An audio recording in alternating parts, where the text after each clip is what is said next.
Das steht mir doch so gut. Findet Verena auch. Das geht nicht. Warum nicht? Das macht man nicht. Das ist tabu. Außerdem bringt das Unglück. Reiß dich zusammen. Dr. Roloff sitzt hier. Wir klären das nach der Konferenz.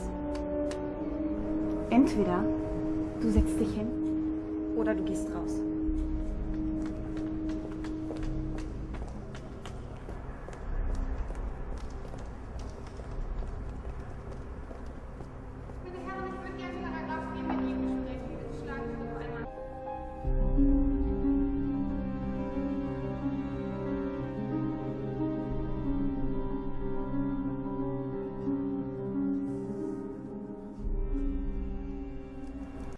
Angel is my child.